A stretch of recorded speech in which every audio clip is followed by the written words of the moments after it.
there, worriers. Get it?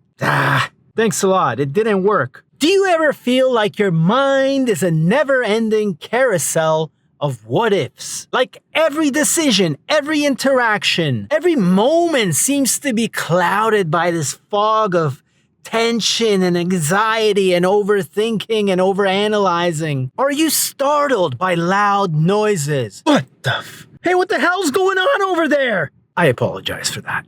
If you're lying awake at night, your thoughts racing between worst case scenarios, if you're a little jumpy like Uncle Z, you are not alone. My name is Tommy Z, and I've been where you are. In fact, sometimes I still find myself right there. Today, we're gonna talk about worry, and not just what it is, but how to break free from its paralyzing grip. And no, I'm not gonna tell you to stop worrying. I mean, can we ever really stop worrying? But I am gonna show you how to worry well and how to use worry to your advantage. Really? Yes! So grab yourself your favorite beverage. I got mine.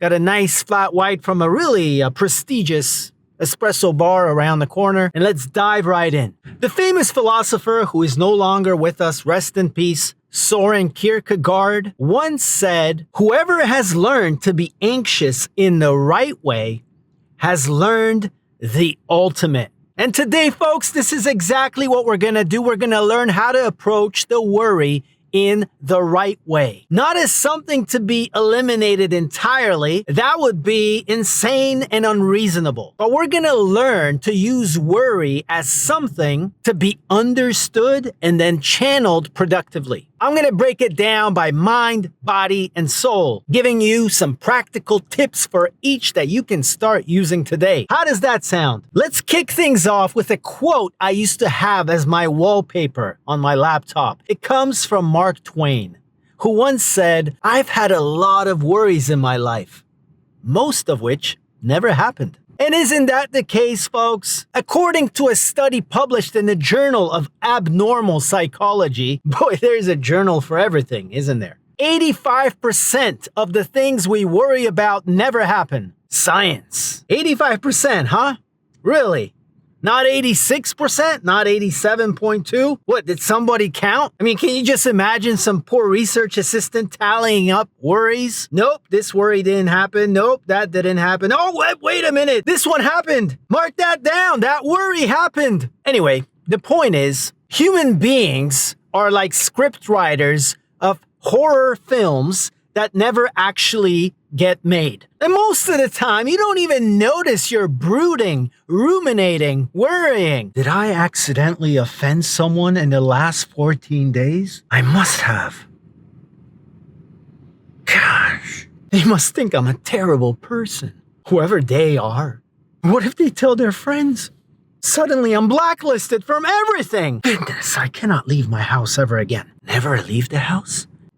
No, I got it. I'm gonna sell the house, move to Alaska, and start all over again. Does this kind of insane conversation sound familiar to you? Let's go back to science. From a scientific standpoint, worry is a form of repetitive negative thinking. Thank you, science. It's our brain's way of trying to predict and prevent future problems. But here's the kicker. It's usually not helpful. Why? Because these problems don't yet exist in reality. So all you're doing is just creating stress in anticipation of a problem that only has a 15% chance, according to science, of actually happening.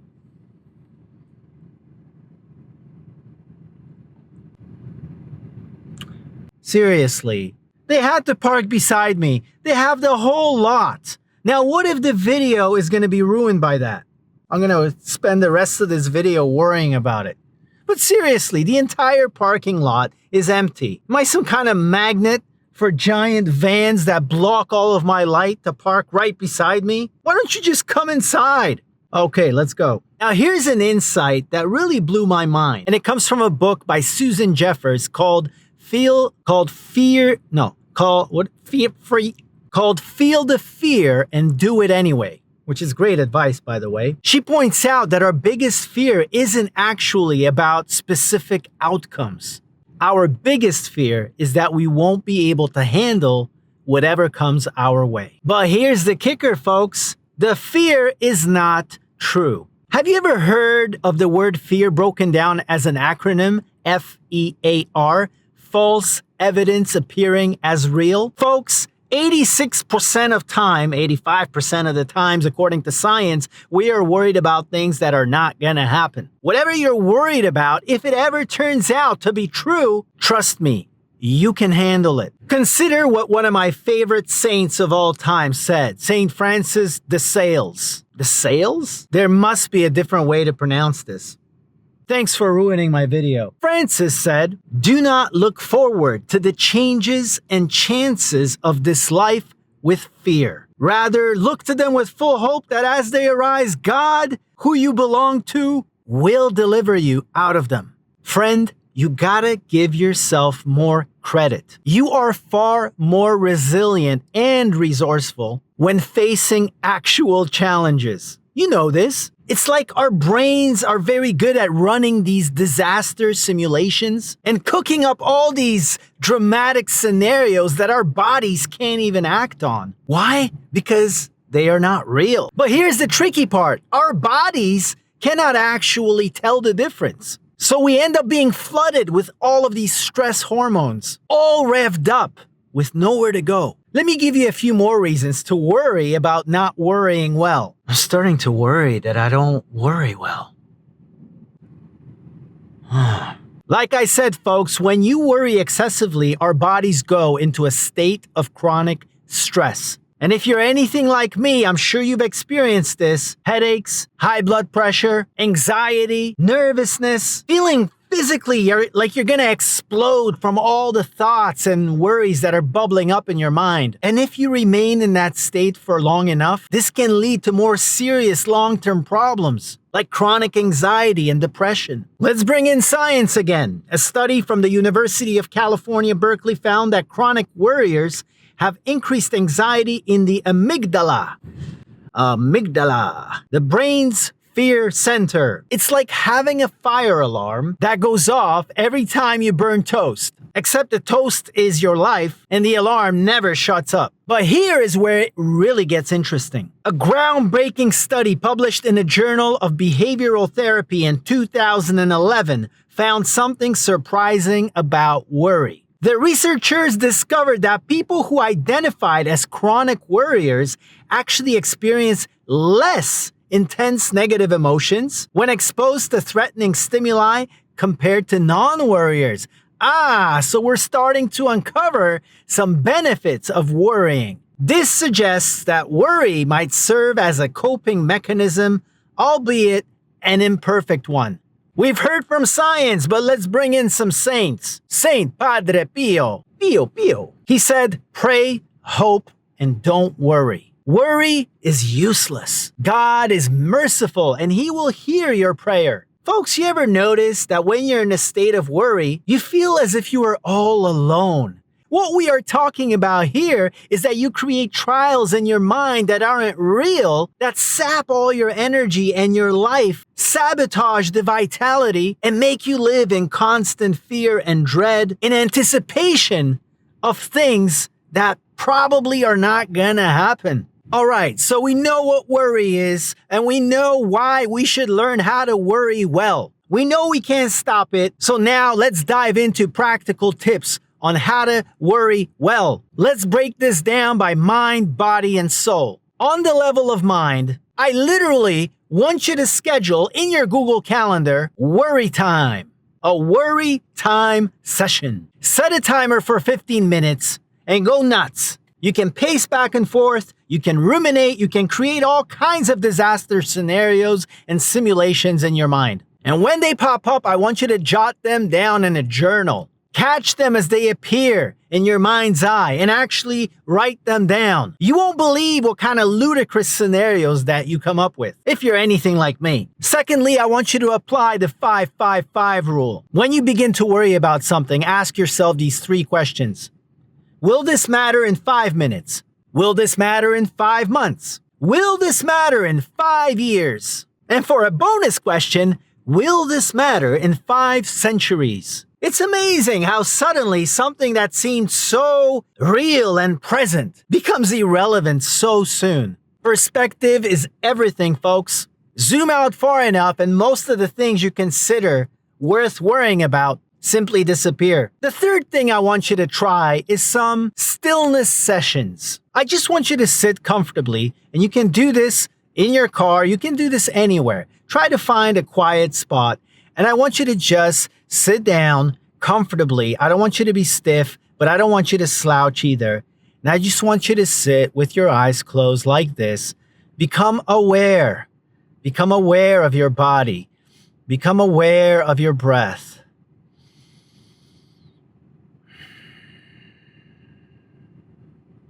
And as you sit there, being aware of your breath, I want you to notice. Just notice what is happening. There's nothing you have to do about it. You just have to sit here, become aware of your breath.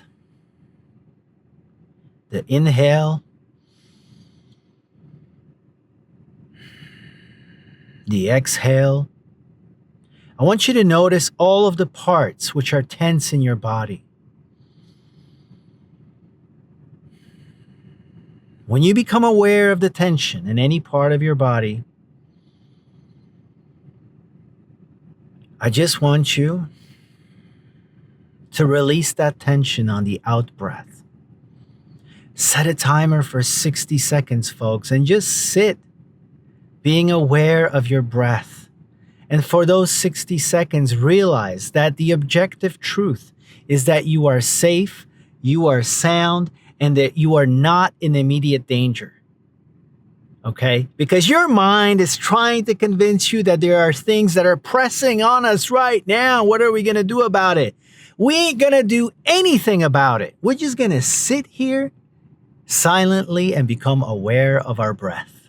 Folks, you'd be amazed at what kind of miracles a simple 60-second stillness session can work in your life. But sometimes when you come out of these sessions and you put a little distance between your thoughts, your worries, and your awareness so that you're actually able to notice and observe what's going on in your mind instead of being hijacked by it, the next step I would recommend to you is actually come out of your stillness session and then spill onto the paper all of the things that came up in your mind as you were sitting there silently being aware of your breathing. The fastest pill for relief from worry that I found personally is to literally list all of my worries onto a piece of paper, then sort them according to the urgency or the danger that I perceive from any of them, and then most importantly, a very simple plan, like 3-step plan in order to address the worries that are weighing you down the most. Forget about the worries that you can do nothing about. But I can absolutely guarantee you that there are things or people or projects or situations in your life that you are worried about now that you could actually do something about. Small action, small step, a phone call, an email, a little plan. And as you write this very simple plan next to your worry, you're going to notice yourself being calmer. Why? Because you are now perceiving yourself to have a greater degree of control over the situation. See, worries come because you're like, oh my goodness, something's going to happen and I'm not going to be able to do anything about it. I don't know if something's going to happen in your life that you won't be able to do anything about. But I guarantee a lot of the things that you worry about, you either have no control over them, so why worry about it? Or there's something that you can do about it. So instead of devoting your mental RAM to worrying, devote your mental RAM and your vital energy to actually doing the work. Doing the work of preventing problems that might appear in the future that you're worried about right now. So that was the mind, folks. Now let's move to the body. For the body, the first thing that you can do, I already showed you because it also works for the mind. Sit quietly, okay? Preferably alone, away from the noise. Close your eyes, sit comfortably, but don't slouch. Don't be stiff either. Just sit comfortably, okay? Relax and become aware of your breath. And as you become aware of your breath, I want you to just scan your body and become aware of any tension that you might be holding anywhere in the body. And when you notice that tension, I want you to notice that tension on the in-breath And I want you to focus your mind's eye on that particular area where the tension is and just release the tension with the out breath. It's like a spa treatment and it's absolutely free.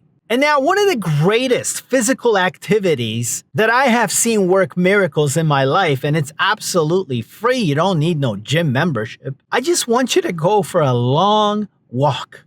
Go for a long walk. We're always looking for these magic pills and formulas and hacks and equipment and techniques. Go back to the basics, folks. Just go outside for a long walk. No time for a long walk? Go for a short walk. Even a short walk can clear your mind and release endorphins. Endorphins? Endorphins. Nothing like putting the emphasis on the wrong syllable.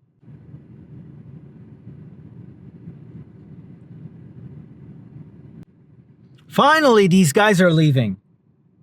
Yeah, you blocked my light. Even a short walk can clear your mind and release endorphins. In fact, you know what? I'm going to go for a walk right now.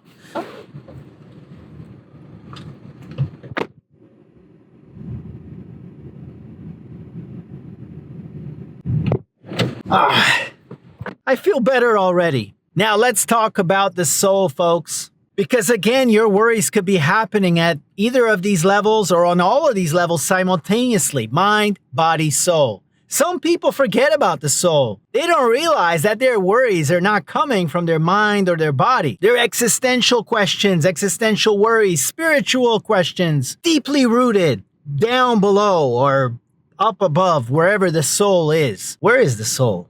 But on the level of the soul, I want you to reflect on a profound truth. Write this down in your journal. Whatever happens, no matter what happens, it must be permitted by God. Nothing happens without God's permission. But here's the beautiful part. God always brings something good, even out of and especially out of times of trial. So if you find yourself in the midst of a trial, I want you to just sit in stillness, close your eyes, and say this prayer. Dear Lord, help me through this. Let me surrender to you and not try to carry this burden alone or worry about it. I trust in you and I trust that all will be well.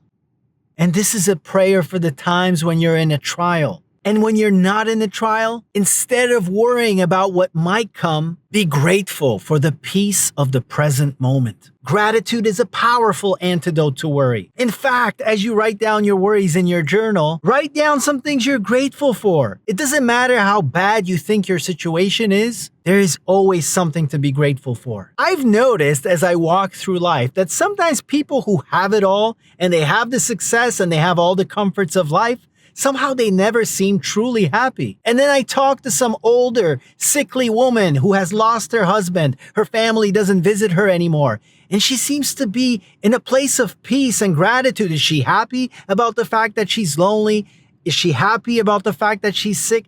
Absolutely not. But you can tell that she has mastered the art of being grateful for the things that she has. She doesn't dwell on the things or people that are not in her life. When you find yourself worrying, I want you to remind yourself about an objective truth. And the truth is this: you are a child of God, a child who is loved, a child who is protected, a child whose parent up there is aware of exactly what you're going through. All right, folks, so now let's put all of this into practice. Here's the game plan. Number one, for your mind, you're going to start with the worry time session technique. Set aside 15 minutes of your day for your official worry time. Write down your worries, sort them out, and create a simple plan for the ones that worry you most. Number two, on the level of body, your game plan is this. You will implement the body scan every single morning for 3 minutes. That's all I'm asking you to do, is sit in stillness for 3 minutes. I want you to repeat this body scan at noon, and then one last body scan before you go to bed. Also, every single day, I want you to go for a walk. Make it 30 minutes if you can, but if you can't, even 5 minutes will do. And for this soul number 3, I want you to remember you're God's child. A good child talks to their parent, don't they? Start your day with a prayer. Sprinkle prayer throughout your day. Every time a worry comes into your mind, close your eyes and say a 10-second prayer. Dear God, I am worried. Help me to see that I am in no immediate danger. Help me to see that I'm blowing things out of proportion in my mind. Help me to zoom out. Help me to see things as you see them. Help me to surrender and trust in you. Help me to see that all will be well. So do this kind of prayer. And in addition to that, as you're writing down worries and plans to solve them in your journal, I want you to list things that you are grateful for. There is nothing like gratitude to instantly change your perspective. So there you have it, folks. This has been your guide to transforming worry into wonder. One of the best pieces of advice I've ever seen is a Post-it note that is stuck to a computer of my friend Sean. And on this Post-it note, it says, "What not to do? Do nothing." Let's do something about our worry. Worry might not go away, but we can use worry productively. If you enjoyed this video and you found it helpful, please share it with others. What is it that you worry about most? Tell me in the comments below. And what are your strategies for making worry work for you? Was this a good outro? I'm worried this wasn't such a great outro. Who cares? I'll see you in the next video.